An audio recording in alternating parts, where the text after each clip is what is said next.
un graphique sur lequel je suis tombé, que je trouvais vraiment très intéressant. C'est des choses sur lesquelles j'aime beaucoup parler avec les gens. C'est de savoir si ils ont préparé ou s'ils ont organisé l'accès à leur compte informatique lorsqu'ils vont décéder ou si jamais demain il leur arrive un accident et qu'ils ne sont plus capables par eux-mêmes d'y accéder. Et donc, ils ont fait ce sondage là aux US.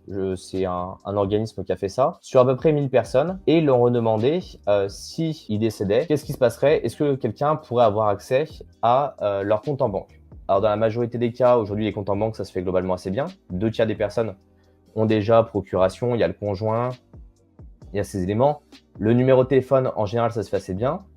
Et puis, quand on va commencer à parler de gestion de mot de passe, déjà, tout le monde n'a pas un gestion de mot de passe. Et quand on parle de crypto, on passe à 1 tiers des personnes. Et là, on parle des US. Les US sont quand même plus informatisés qu'on peut l'être, nous, en France. Dans la manière de procéder, dans les procédures, ce genre de choses. Et donc, je me suis dit, et dites-moi en commentaire si vous, aujourd'hui, vous avez défini une procédure pour léguer vos fonds si jamais il vous arrive quoi que ce soit. C'est quelque chose auquel moi j'ai pensé il y a déjà plusieurs années, parce que je voyage beaucoup. Et je me suis dit, demain, j'ai un accident de moto, j'ai un accident de voiture, j'ai quelque chose, je perds l'accès à mes cryptos. Bah, globalement, ma famille ne pouvait pas y accéder.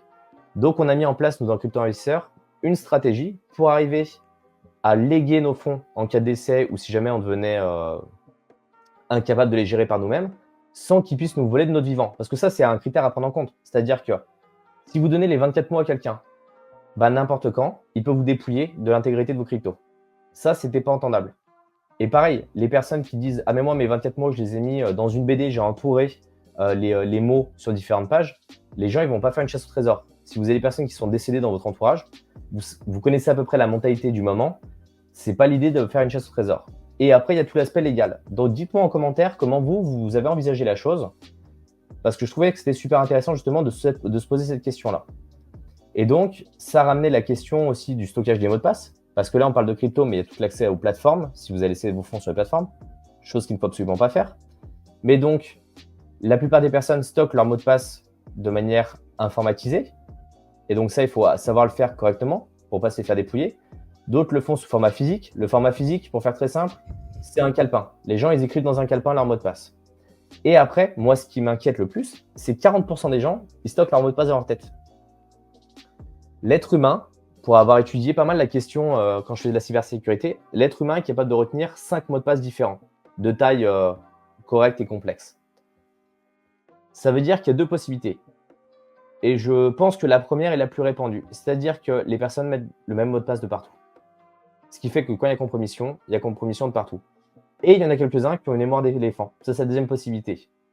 Sauf que des trous de mémoire, on en a tous. Et puis, je vous défie, si vous avez mis des mots de passe différents au cours de votre vie informatique, de retrouver un des premiers mots de passe que vous avez mis sur une des plateformes que vous n'avez pas utilisées depuis 10 ans. Bah, Et globalement, si en c'est fait, un mot de passe, tu vois, c'est pas le nom de ton chien et la date de ta naissance. Tu vois, voilà. genre, Non, mais voilà, c'est pour ça. c'est un vrai mot de passe, quoi. Un vrai mot de passe, chose que la plupart des gens n'ont pas. C'est pour ça qu'en fait, je trouvais ce graphique hyper intéressant parce qu'en fait, ça remettait en perspective tout un tas de choses. Et il y avait aussi un autre élément, parce que bah, quand on dit partage de secrets, partage d'accès aux comptes, aux cryptos et autres, à qui on peut partager ces données-là?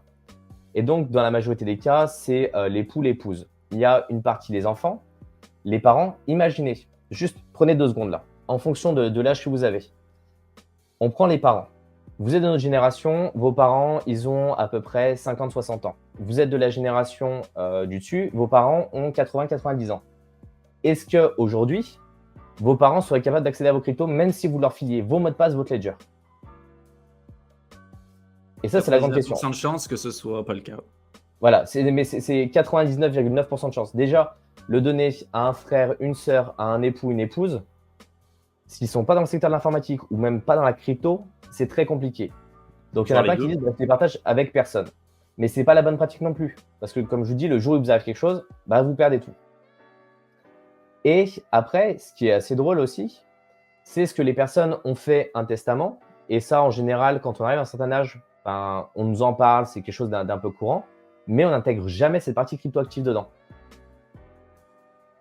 Et donc, comment ça se passe pour les mots de passe? En France, d'un point de vue législatif, on n'a pas le droit d'accéder à un compte d'un défunt. C'est comme ça. Et pour ceux qui ont déjà dû y accéder, les procédures quand vous n'avez pas les mots de passe, vous avez besoin d'y accéder, elles sont super lourdes. Vous passez 48 heures à envoyer des actes de décès, vous envoyez des photos de carte d'identité et autres. C'est super lourd, super compliqué. Pour les banques, ça commence à bien se faire, ils commencent à avoir l'habitude. Mais pour tous les autres comptes, c'est horrible. Donc voilà, je voulais ouvrir un petit peu là le débat et ces questions-là et savoir comment vous aviez envisagé la chose.